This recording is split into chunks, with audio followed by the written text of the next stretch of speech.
we have seen the different types of passive sensors, namely the resistive type sensors, inductive type sensors. And in resistive type, mostly the excitation is DC, while inductive type, the excitation is normally AC unless. Similarly, we have also a capacitive type sensor.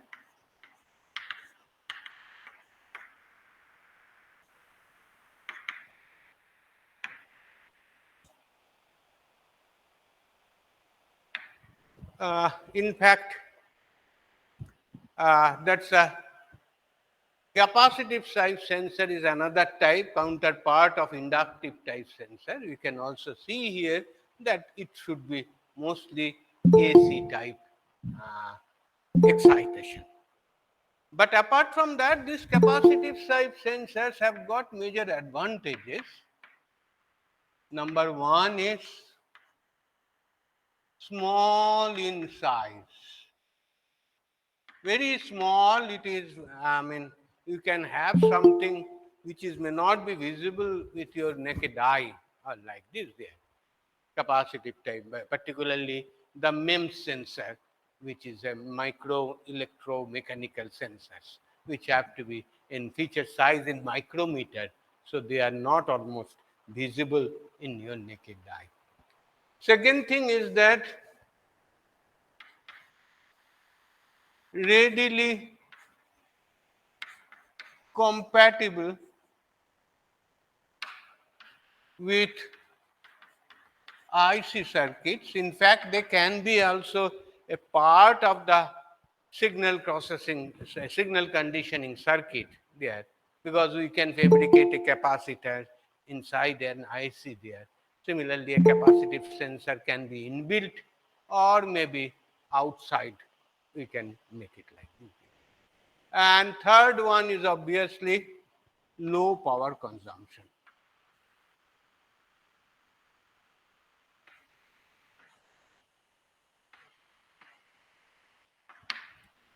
The major disadvantage is actually requires, basically, it is often we face interference of other signals and requires sometimes requires, you can say, it is shielding, particularly for larger size sensors and etc. to come out, I mean, to protect it against interference, particularly 50 hertz interference or this other types of high voltage interference, often cause some problems there. So these are the things there. And the types we can say, we know the capacitance is given by parallel plate capacitor. I am considering a parallel plate capacitor. The simple expression is epsilon r 0 epsilon r a into divided by d, and epsilon 0 is 8.854 into 10 to the power minus 12 farad per meter. So we can have three types. One is variable d type. That means the distance we can vary. Say suppose we have a fixed plate, we have a moving plate which moves, and this is your fixed.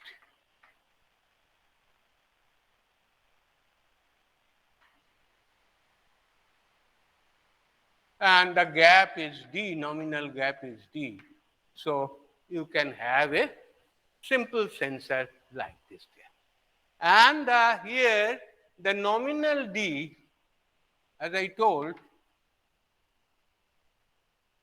can be as low as 2 micron. Whenever I say 2 micron, basically I am sure that you don't have much idea of 2 micron, what is it, how much is the distance there. But you can obviously imagine it if we think of the diameter of your hair is around 100 micron. Diameter of your hair is around 100 micron, 1/10 of a millimeter. While this gap can be even 2 micron is the nominal gap, and we can have it. So you can have a very small size, and nowadays what we are looking for is actually integrated sensor.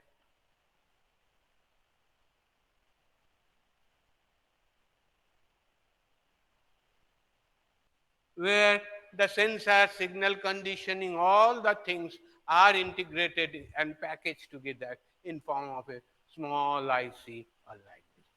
So, for getting an integrated type, building up an integrated type sensor, this sort of capacitance type sensor is useful. And what is your sensitivity? Say, suppose you have it C is equal to epsilon 0. Okay, I forget it, it's the air capacitance there.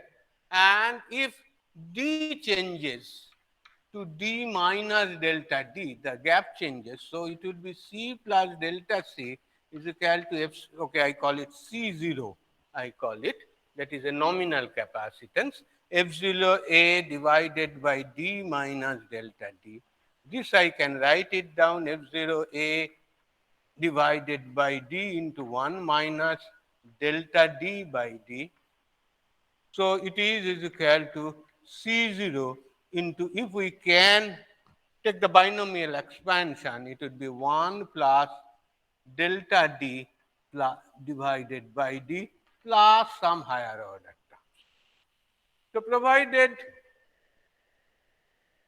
these things, it is a linear region, it is delta D is not that much. So we can have that delta C by C is equal to delta D by D. So this is your sensitivity. Okay, delta C by C0 is equal to delta D by D. So this is your sensitivity. What we can say that the sensitivity, we can increase it by making diameter, I mean the distance between them very small there. That's why the advantage is there. You can have a, if it is in micrometer range or like this, normal, the change in capacitance is in order of femtofarad, that is 10 to the power minus 15 farad there. 10 to the power minus 15 farad, even it goes to autofarad, that is 10 to the power minus 18 farad there. And whenever you look at it, that the capacitance, there is always some stray capacitance and it is there. The capacitance between me and the board standing, it could be 10 picofarad. So there is always some stray capacitance there, and with which in presence of that one, we are to measure change in capacitance in femtofarad or autofarad range there. So that is a different challenge there. Another thing is also there, that if we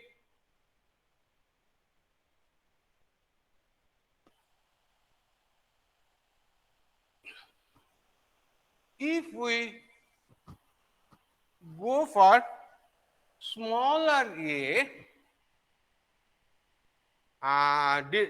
nominal displacement, the voltage applied, obviously we'll have to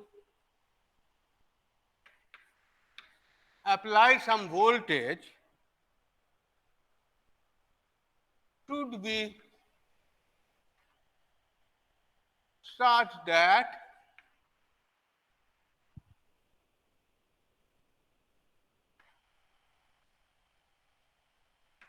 breakdown of air does not take place.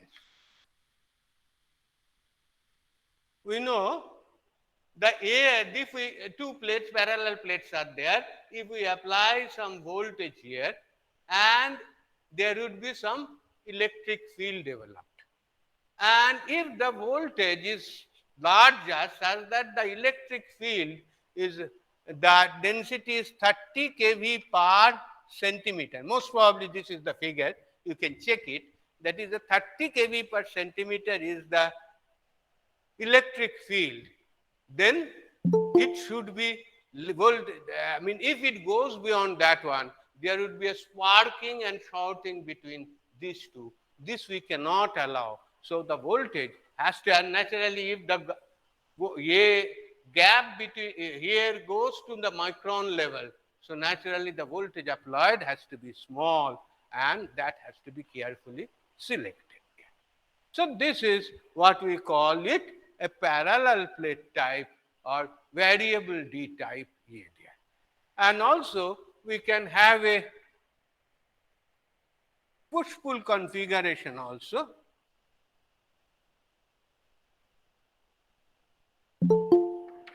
where you can have another identical plate in between, below it.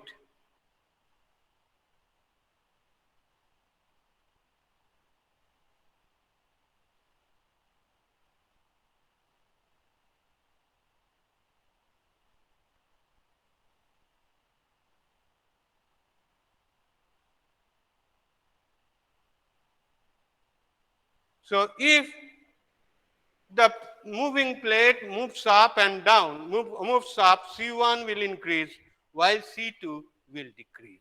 So one would be C1, C0 into this one here there, another will be decreasing.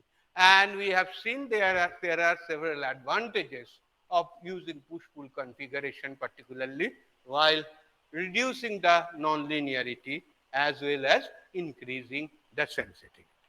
So we can have, we'll go to the much more detail afterwards, but we can have simple variable gap type, capacitive type sensor there.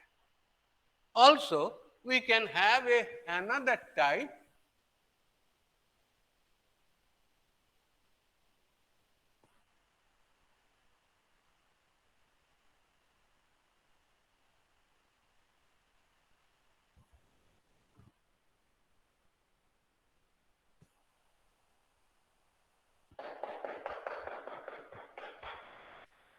this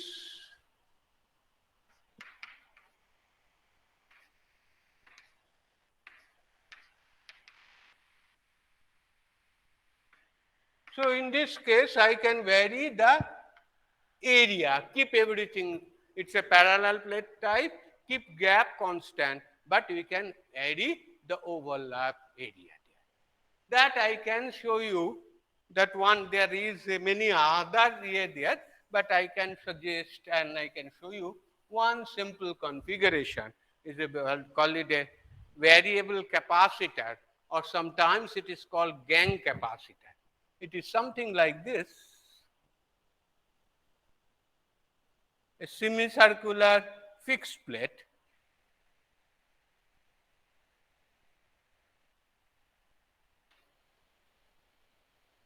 and say suppose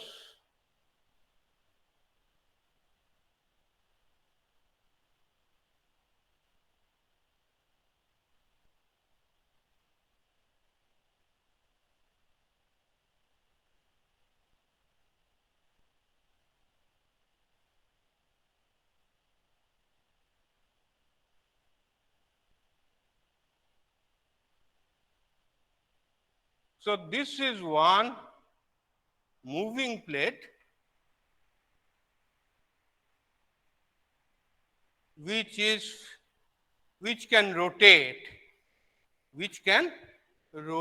at an angle theta. So we can have a we can vary it from 0 to 180 degree, or even like this. So we can have the area of overlap will be linearly proportional to the theta there, and hence everything keeping constant, and hence we can have a parallel variable area type, because A is varying, the area of overlap means this is the overlap, you can say, and this is causing the capacitor value. So that you can find out and tell us what is the area, and we can if this theta changes, the capacitance change will be varying linearly. So this is one where we call it, often we call it a gang capacitor for getting a variable capacitance, that there could be several layers of it, and that is also always used sometimes for tuning of capacitors. Earlier days radios had this sort of capacitor there. So we can have a variable area type. The third one is obviously the variable permittivity type.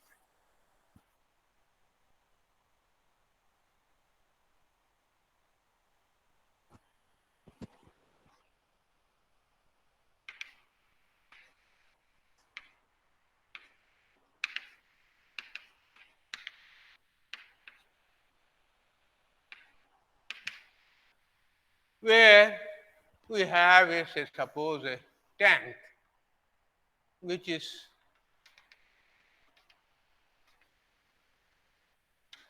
filled up with a liquid which is non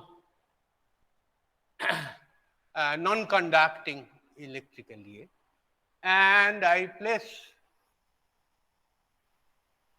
two electrodes. Often these electrodes are, I place two electrodes here, and the level of the liquid varies. If the level of the liquid varies, we can say the permittivity epsilon naught, or the overall capacitance of this between these two plates will be always uh, linearly increasing with the level. So this could be a very nice way for measuring the level of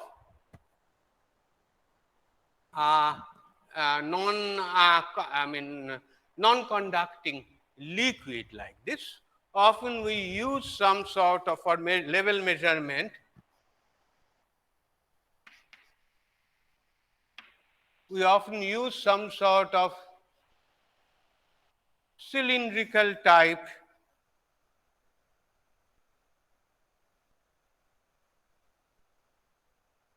electrodes. So that means this is a rod and this is a hollow cylinder, and this we dip it in water, and you can, from the regular geometry of the cylinder, you can have it, this is epsilon r and this is epsilon 0.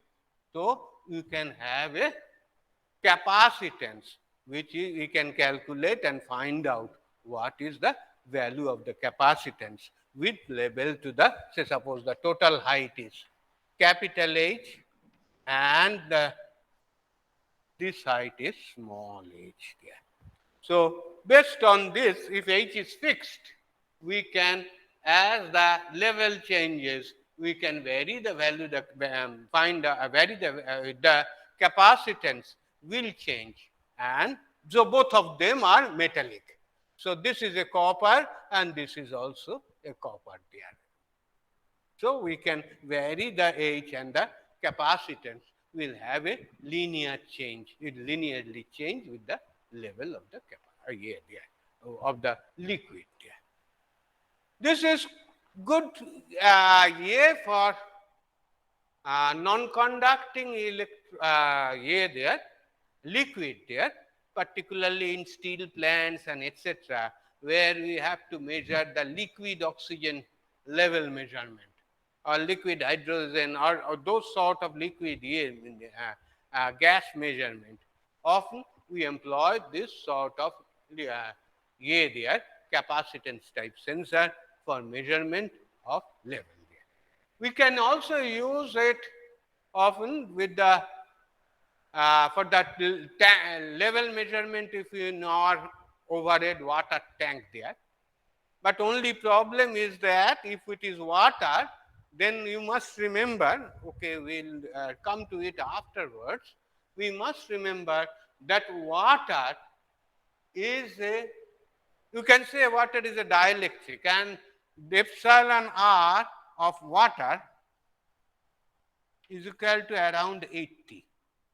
So we get a good sensitivity, while in kerosene or other things it is 5 or 2 or like this here.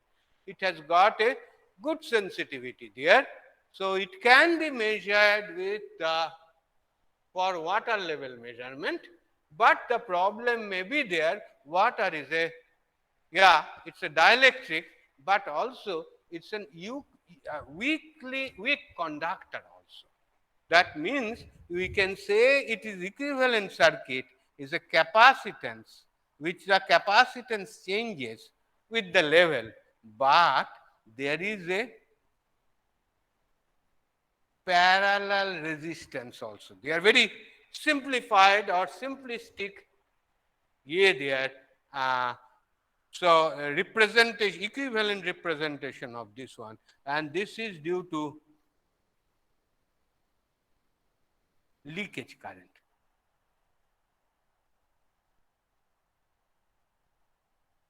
Because the resistance, it has got certain resistance. So naturally, while you measure the level using a capacitive type sensor for water, you will have to take care that the resistance, the leakage resistance does not cause you a problem, and this is an important thing here. So we have seen the mostly all the types of capacitive sensors we have fall under these three categories: variable gap, variable area, and variable permittivity type. And we can have all the things there. And also we have seen that the push-pull type capacitive sensor, and that is one increasing, one decreasing, often decreases the improves the linearity and increases the sensitivity. Now, with this one, we can look into signal conditioning circuit.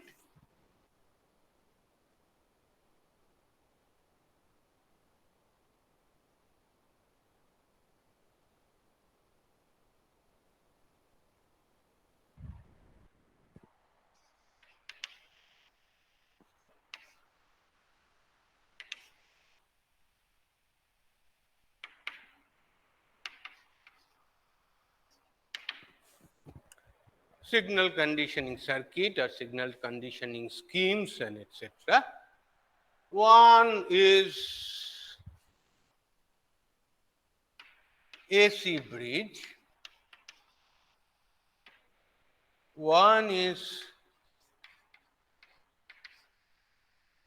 capacitance amplifier, and the third one is oscillator. Apart from that, we can have another one, we will try to consider, that is a direct or DDC for capacitance transducers. So, DDC means direct digital conversion. So, we have seen it in a resistance, but in capacitance also we can do it. Obviously, the first one is very common and popular, and which we had used for inductive sensor as well. So, I will not elaborate.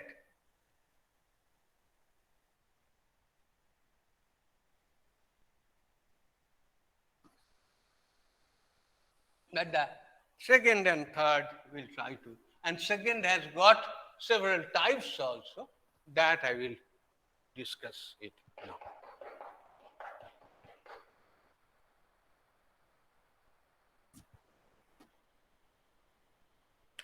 So, first thing is that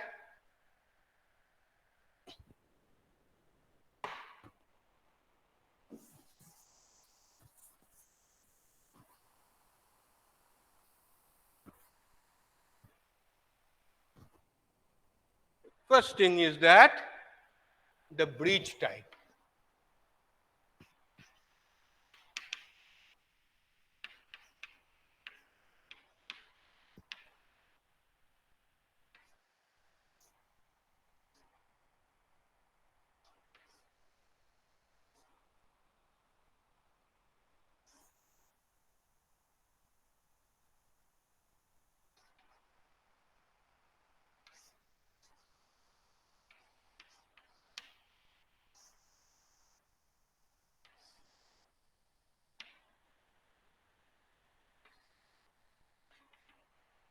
Mind it, whenever I consider the capacitive sensor, we normally consider the capacitors are not lossy. They are ideal capacitor because of they are with air gap, and the loss component of that A capacitors are very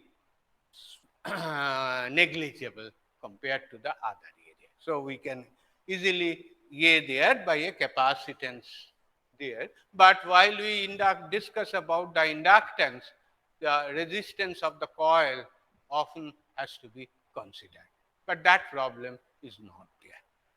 So, we can say that this is E0 is equal to E into x2 divided by x1 plus x2 minus of half, and that comes to be is equal to E into x2 minus x1 divided by x2 plus x1. And for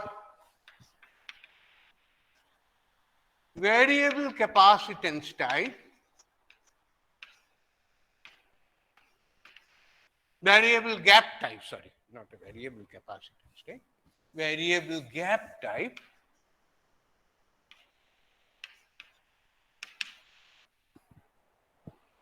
we are considering. So, suppose here it is E into 1 by j omega C2 minus 1 by j omega C1 divided by 1 by j omega C2 plus 1 by j omega C1, and this comes to be equal to E into, and I think there, that is, there should be a 2 here. There should be a 2 here, that 2 I have missed it like this. So, E by 2 into C1 minus C2 divided by C1 plus C2. And we can say that C1 minus C2 is equal to epsilon 0 A divided by D minus delta D minus of epsilon 0 A into D plus of delta D. So, if we do the things there, then it would be d square minus delta d square, and here it is epsilon 0 into A into, here what it would be? Delta d, and this is 2 delta d. And C1 plus C2, please check me, it would be epsilon 0 A, and here it would be plus, so here it would be 2d into d square minus delta d square. So, what we will get is that E0 is equal to E by 2 into, what is it? They are all cancelling out. Please correct me that it is delta d by d. Is it okay? And am I correct? Just check whether I have done it correctly. So, this way we can have it in a similar way, but what we can say is that we are not considering that delta d it should be much lower than D, because this gets automatically cancelled out. So even though the gap is considerably varying, but the nonlinearity will not come into play because of the ADR push-pull configuration. So that is what we have it, and there are few other configurations I have already told, where you can increase the sensitivity and do the things there. But here this is a simplest type of thing there. Okay.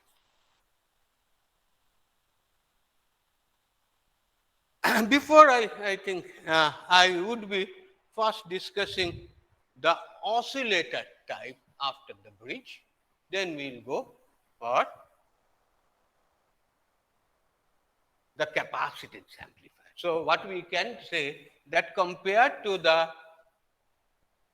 inductive sensors, capacitive sensors have got many more signal conditioning schemes.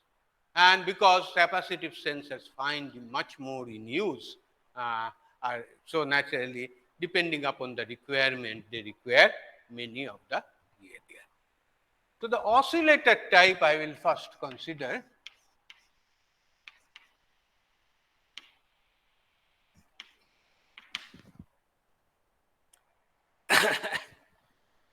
So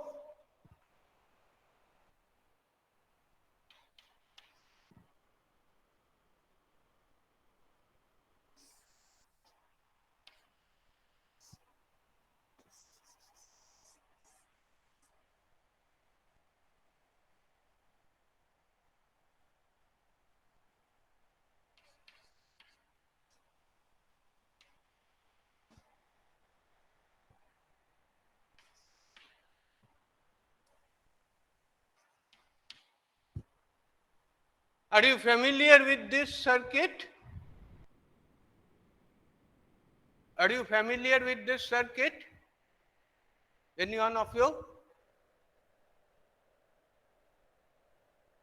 Anybody?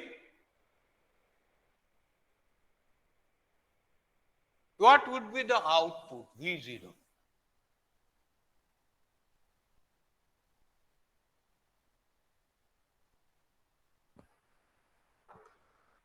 What would be the output there? Anybody? Any guess?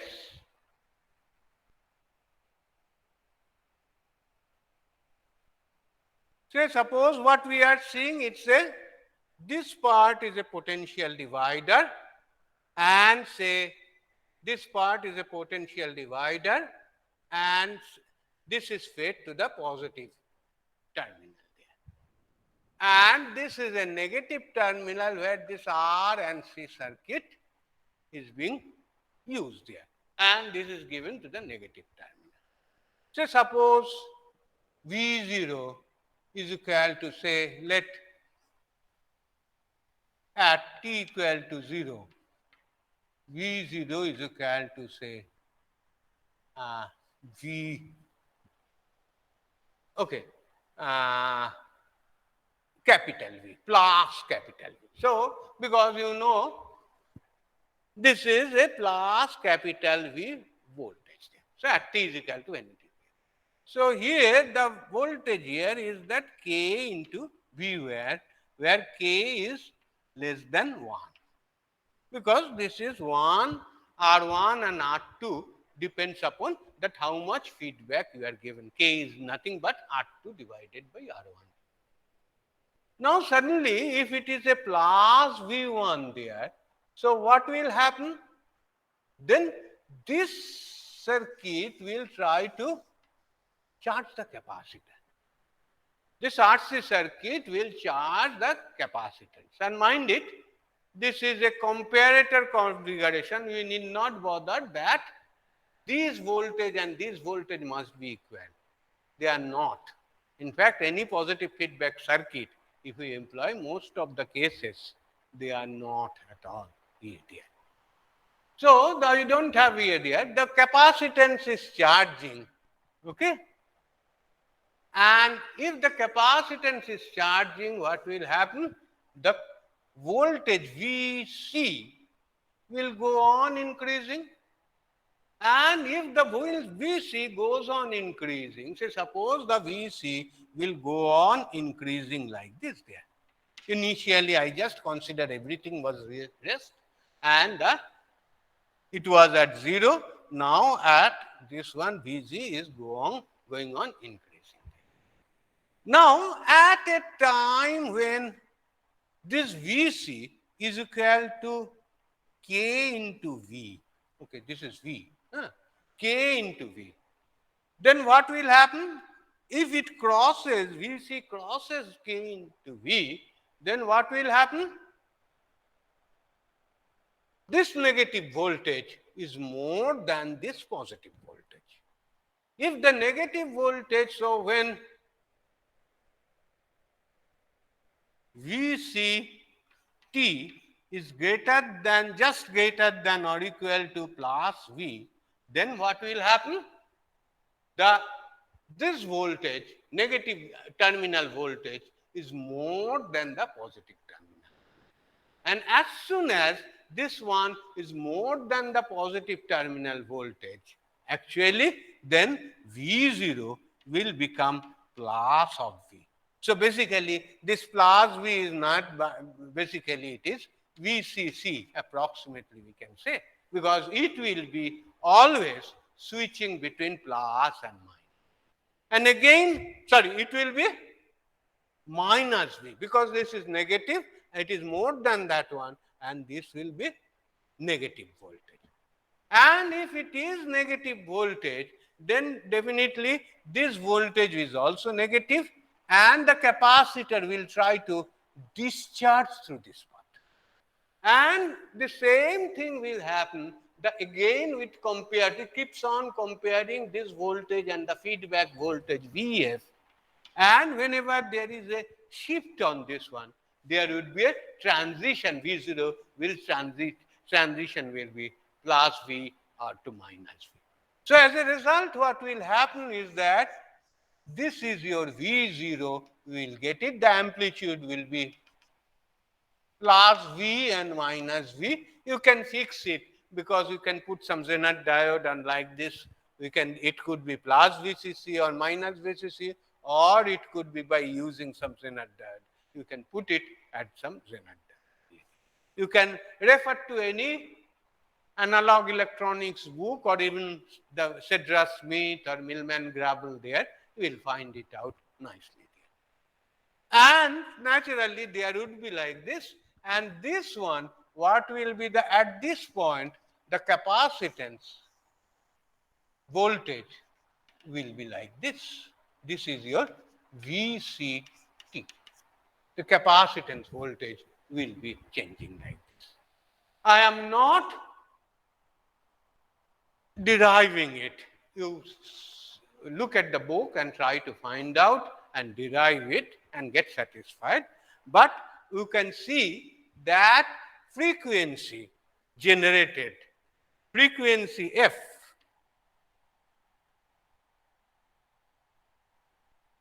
is given as is equal to 1 by 2R into C into log natural into 1 plus 2R2 by R1. Sorry, 2R1 by R2. I think that is the thing. Most probably this is 2R1 by R2. Just you can check it. 2R2 by R1. And the voltage is 1 plus 2R2 by. Anyway, just keep it. I will check once again. But it is between 2R1 by R2 or R2 by R1. That will be there. But the question is that the frequency is dependent upon this R and C and the feedback part. So this is the simplest way you can generate a square wave in your lab using an op-amp. It's a very nice, particularly low frequency range up to 10 kilohertz and like this. you can quickly generate it. But obviously, since it is a frequency area, you can have this any capacitance varying. You can vary this capacitor and the frequency so can also change. And say we can say that this is a capacitive sensor. So you can say the frequency will change to the with the value of the capacitance. This is one way. There could be some many other ways. So the major advantage for this one is that with capacitance variation, the A would be the frequency will be changing, and we can measure the change in frequency and nicely calibrate it with the in terms of the variation of the capacitance. The major advantage is that the measurement is only a digital measurement or basically the frequency measurement. So unlike our analog schemes, we had the problems, many other problems of measurements, and also here there. Here, the frequency measurement is easier compared to if we try to measure an unbalanced voltage of certain microvolt or like this. So naturally, it is one of the popular topic there. But the major disadvantage is that there are, it depends upon this very values of R1, R2 and R and all other things there. So if the resistance changes or if the temperature changes or many other, because the resistances are not exactly identical with the temperature, resistance change and like this. So rather we will say it accuracy is poor. Though it's a accuracy is poor, and that is one of the limitations of this one. But it is a nice way, very small capacitance variation, change in capacitance sensing. You can relate it nicely to the frequency. But I will look into this figure, I mean R1 and R2, but please try to solve the, derive it and see the derivations unlike this there. And I will try to give you some problems also if possible. Okay. So the next one is definitely what is remaining is a capacitance amplifier. So the capacitance amplifier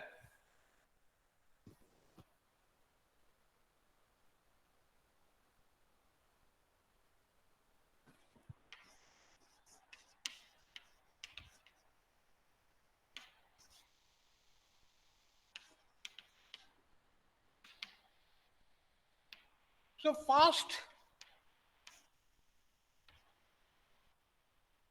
or rather we can call it a low input impedance type. We'll try to explain this one. It is, you must be familiar with it.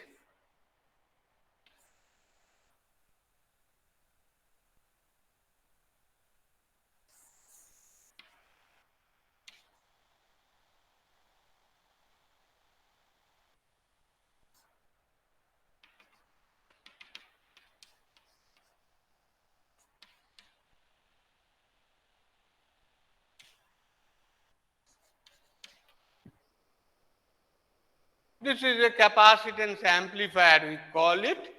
That is, this is one AC frequency is given.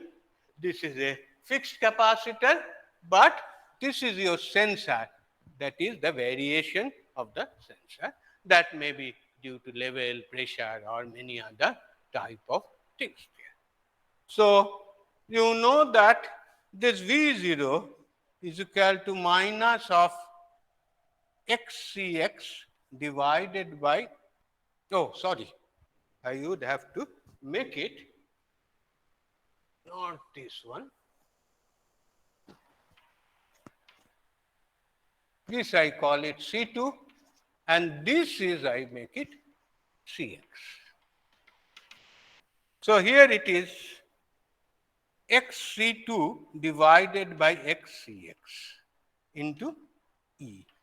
So this is equal to minus of, if I put it, it is equal to Cx by C2 into. So that means the V0 is proportional to Cx. So as the capacitance increases, the voltage amplitude will keep on in the linear range, it will keep on increasing. And why we call it a low input impedance type? Because it draws the configuration, draws the current from the source. So it is basically approximately the input impedance is given by the Cx there. But definitely it will draw some current, which is not always desirable. We always try to see that the sensor should not load the source and it should not draw any current of this. But okay, that is not a very rigid restriction or like this, but it is desirable, we can do it. But you can see, you can have a capacitance sensor, okay, a single capacitive sensor, and we can put it in this circuit, and this is the relationship. But this circuit has got a serious problem or difficulty here. Can you tell me why?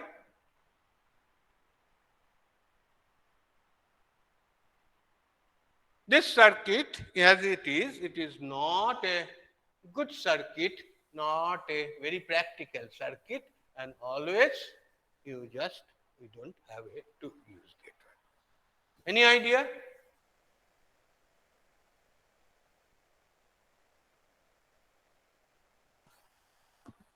To make the problem simpler, I would tell it in a similar one, is that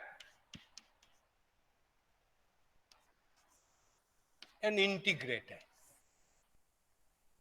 So we say it is a varying signal. Okay, I call it Vt. It's a time varying signal. Say you must be remembering this one.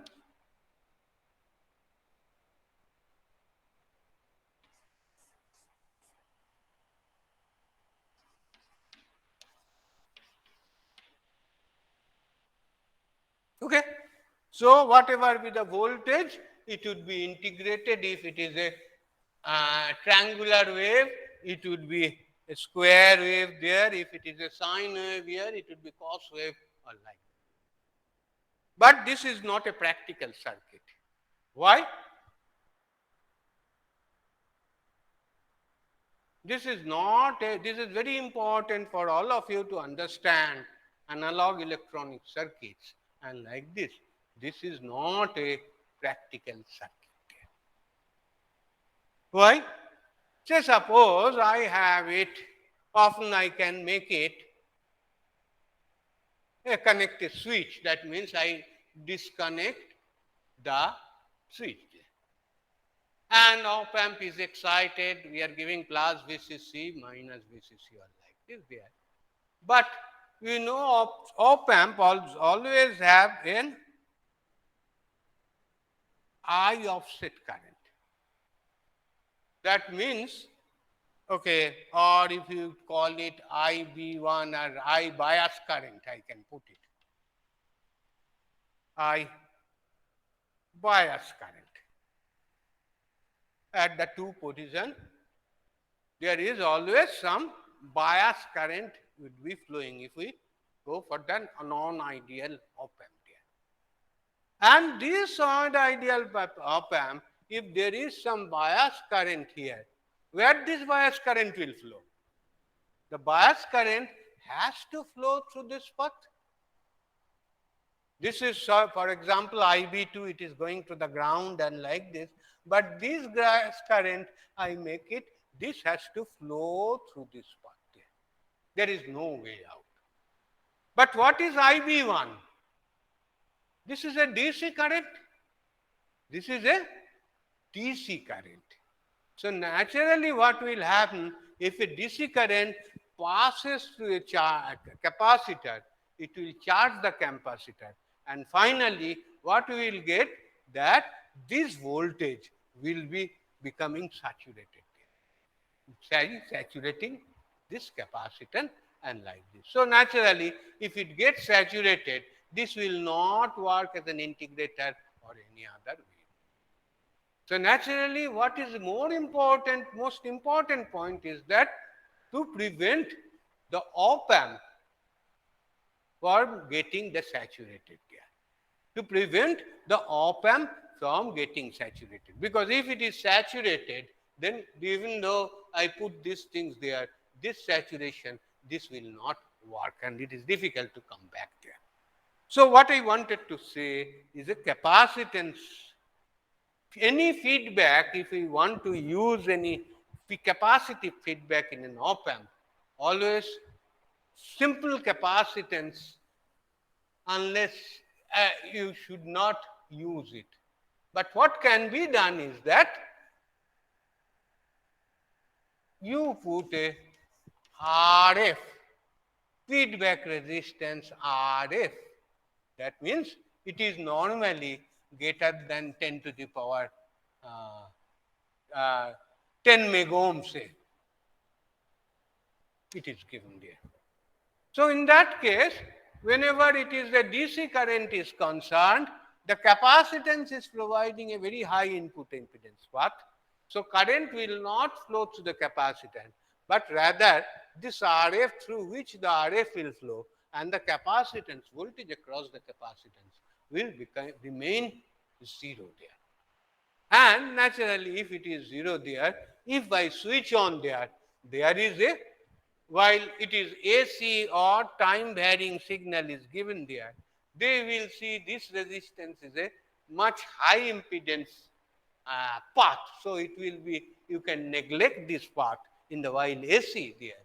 And this is a capacitance. This will try to, through all the AC signal, will pass through this one here. So what we need is that to make this sort of resistance greater than 10 ohm, even if it is 100 megohm, it is better, or like this there. So first of all, any capacitive capacitance in a feedback path should be in normal cases as an integrator or a capacitive sensor. Then this should not be left like this, simply a capacitor there, because the offset current, I mean the bias, input bias current will saturate there, and it has to be maintained in RF value, fixed high resistance value has to be maintained in that way there. So I think I have crossed the time. Any quick question, I will continue this one in the next class. Up to this, any quick question?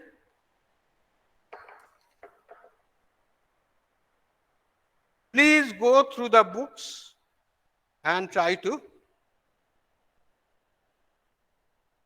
see the derivations and particularly the logic and this one. Particularly, you will find that this is a very important issue, that while you use and make a practical circuit using op-amps and etc., these points you will have to figure. I wanted to say that in the same way, the capacitive sensor in this path has to be, some resistance has to be put like this. Okay, we'll come back to that part in the next class. If you don't have any question, I stop here. Thank you very much.